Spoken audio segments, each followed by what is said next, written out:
Hey everyone, welcome to part 31 in this FXS Lowrider restoration series. If you're first joining us, you could click on this link in the top right corner. It'll take you to a listing of all the videos. You could click on the first link or whatever link you left off from and continue from there. Our last video kicked off with a write-up of a pre-run checklist. The rear wheel was aligned with this chain alignment tool that actually worked out very nicely. The rear axle was torqued down and the caps were placed over the bolts. Took an opportunity to correctly bleed the rear brake system. Transmission was filled to the proper level. That's good enough. And the last of the bolts were tightened down. Good job. Thank you. The license plate bracket was modified so the license plate didn't stick up so high, which looked awkward. The front brakes were only supposed to be bled, but the high side caliper was leaking, so it required a complete rebuild of the caliper, which took more time than I planned for the video. Once that caliper was repaired, the entire front system then had to be bled on both sides. And that's as much as the checklist got done in the last chapter. We're going to continue going down the checklist in this chapter. I didn't do any of the aluminum repairs on video. Nobody wants to watch me fix this primary cover, all the nicks and stuff that were in there. A few hours later, here we are. The bearing for the starter shaft was degreased and inspected, shown to be good. This being a dry clutch, I'm putting grease on the gasket, making sure that I coat all the surfaces because this comes on and off all the time, and it doesn't have to be liquid tight. The grease stops it from adhering to the aluminum. Here's the outer thrust washer. Witness marks show that it was used in both directions at some point in time. All these needle bearings here, they all spin freely. This is just fine. I'm going to grease these bearings now. Light amount of grease, just applied. Spin everything around for a little while till it's all inside the bearing surfaces. Then a little bit of grease here on the face. Now I'll apply grease and the thrust washer here on the end of this starter shaft.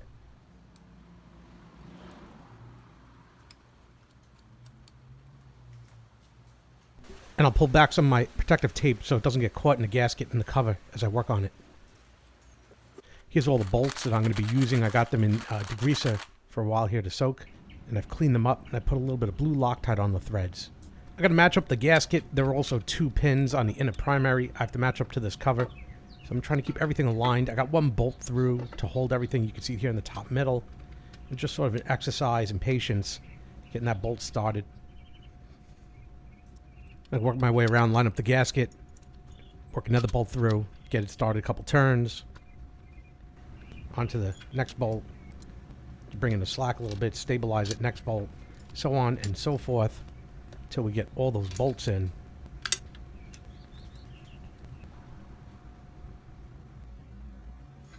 America.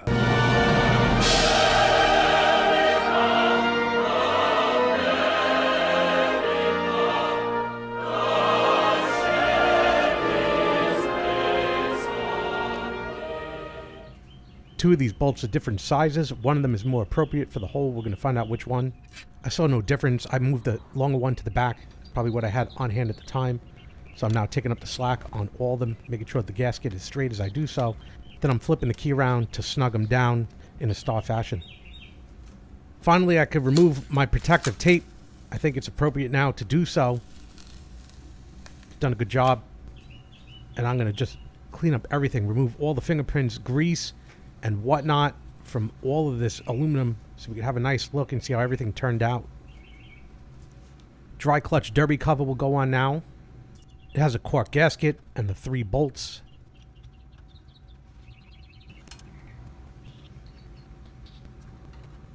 These will be snugged down.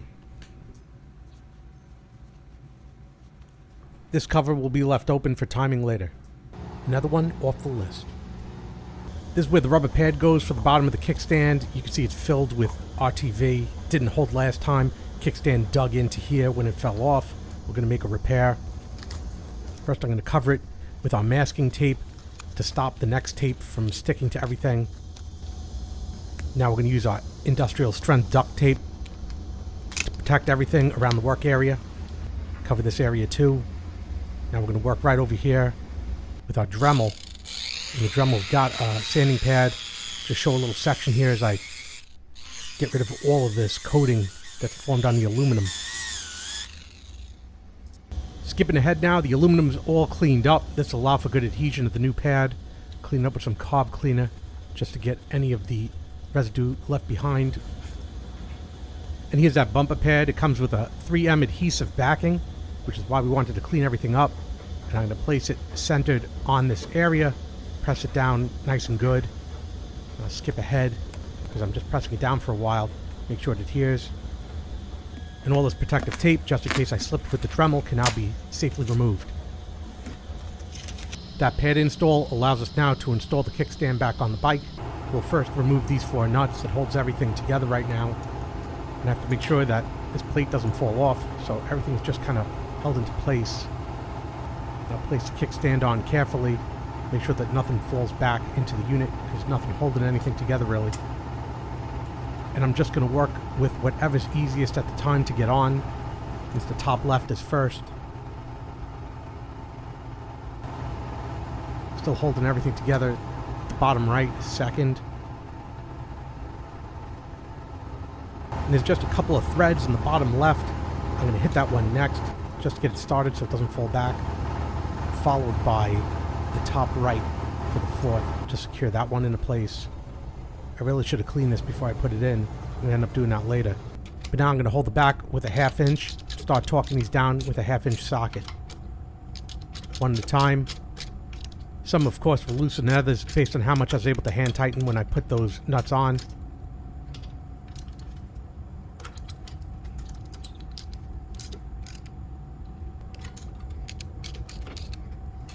This one from earlier had fallen all the way back, almost fell out. And that's it, kickstand's on.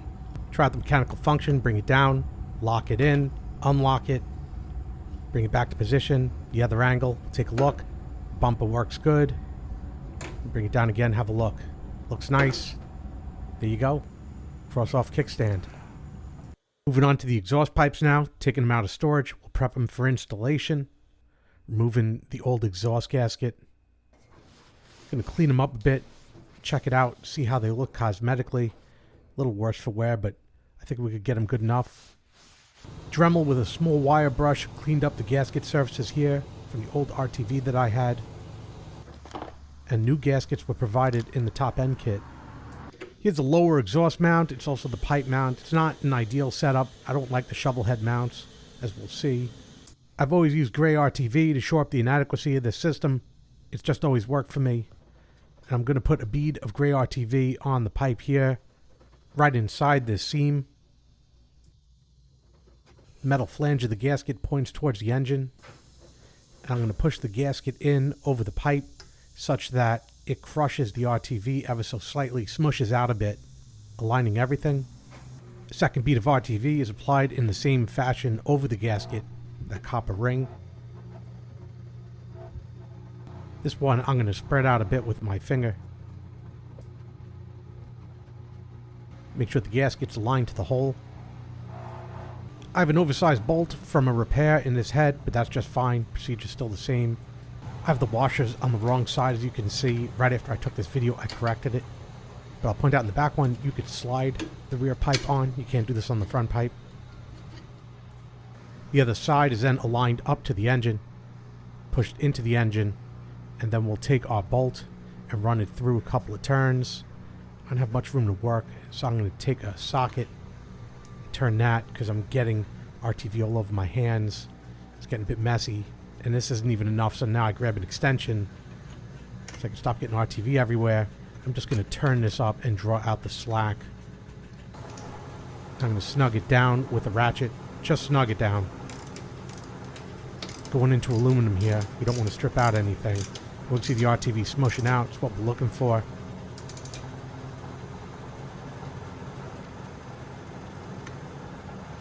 Now only the space is on the outer side. The washer and the lock washer is now on the inside by the nut. I've corrected this, and I'm tightening this side down. And this is the other half that secures the pipe in place. Take a few minutes off camera to clean up my mess from both sides of the bike to ensure that all this excess RTV is removed.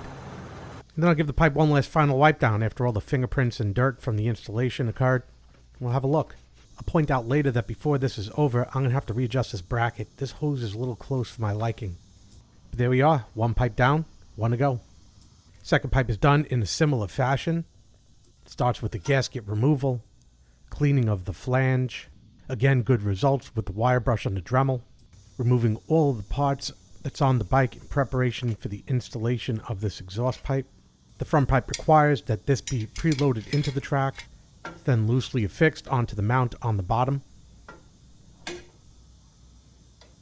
With the bolt at the ready, I align the top so that I could get it aligned close enough to get that bolt in and started a few threads.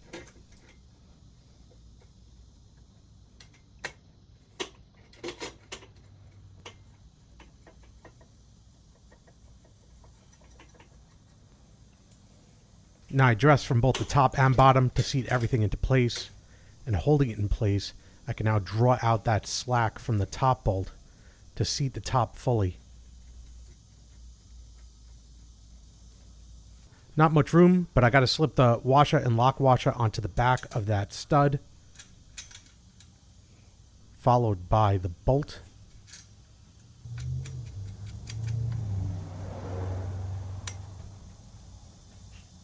Using a 7/16, I continued to draw out some of the slack on that top nut. We could see the RTV squeezing out when I do that.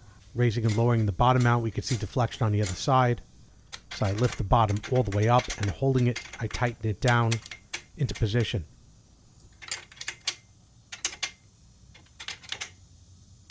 Then I'll come around and tighten that top bolt. Remember, not too tight. We're going into aluminum. We don't need to break the head.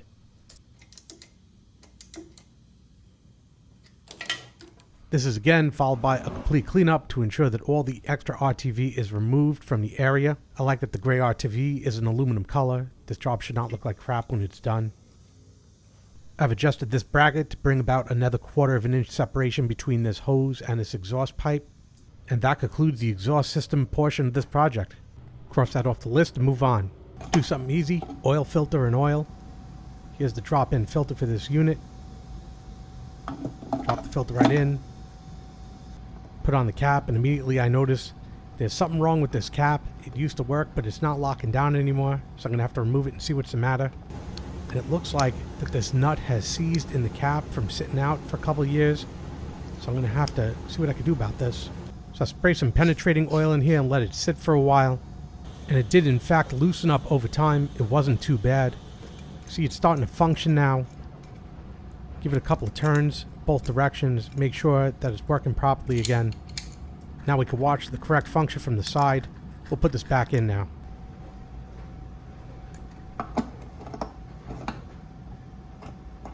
Now the cover's seating correctly.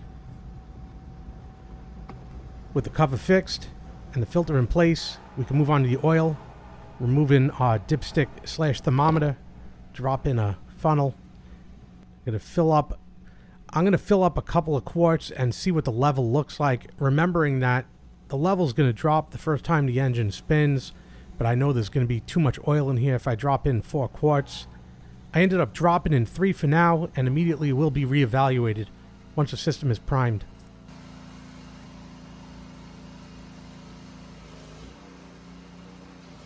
We'll check it off the list. Chainlube is next, and we'll raise the rear for this. I've put a piece of cardboard here that I've cut out to size, block all this from getting everywhere, and I'm just going to spray the top first, and I'm going to use 2 passes only because this was cleaned with kerosene. There's nothing on this chain. With the second pass complete, I'm going to come around to the bottom and spray this again for the same reason. This chain was cleaned with kerosene, completely degreased, so I'm using an abundance of lube. But there we go. Chainlube is done. Tire pressure, I expect disappointing results from this, so I guess I won't be disappointed. 0 pounds in the rear.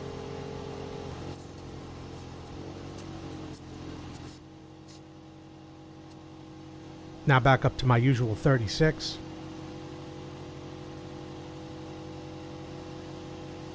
I expect no better from the front. Also 0. I'm adjusting this back now to 32 pounds. Tires are done. Next is checking the ignition settings for timing. I want to record my current ignition settings first, so I've got these down on paper. Reading the highlighted instructions to set the precise timing, I adjust the settings. So I'm setting this one wrong right here because I'm not following the instructions. This one I set correctly. Now I come back and set this one to 6 because I have a single fire coil, and I annotate the ignition test parameters on the left. Timing settings are done. Forgot to put this one in the book, but this is a seat bracket. Not as easy as I remember it. A lot of fiddly small parts. I got to get it just right. There's a U-bolt here, and I got some washers I got to stick on and hold everything in place just to get enough turns to stop it from falling onto the floor everywhere. In the end, I managed to get it going. Enough in place to hold it straight, tighten it down. In order to get the bolt through on the seat, you have to loosen the bracket that's on the seat and get it down and slide the bolt through. Then situate the seat in position. Come around and tighten at least one of those adjustments, just good enough that you could lift the seat back up and have that adjustment correct with the angle to then tighten the other adjustment. Everything just has to be done in the correct order. I do remember this vaguely now after all this time. And then once these two are tightened, you can then tighten the one on the bottom and the seat's done. And you can put the springs back on these studs right here. Then I clean it up, and I got some steel safety cables that wrap around those springs and hold them in position. So me, Steffi, and Lily will put on the last part. Lily, you have the honors. Come on, buddy. Let's put it on. Get that paw on there. There you go. There you go. Oh, look at you. As Lily is put on the Kickstarter, I'll now put the bolt back through, and then I'm just going to tighten it down, snug it down onto the transmission. Give it a spin for no reason whatsoever. And that's the starter pedal. Well, that concludes this chapter. I hope you found it enjoyable, entertaining, and informative. Click that like button down below, helps me out a lot when you do, and click that subscribe button for more videos like this when they come out. When the next video comes out, a link will be posted on the top right corner. We'll take you to it. Again, I hope you enjoyed this video. Thanks for watching. Thanks for watching. Would you like to reply?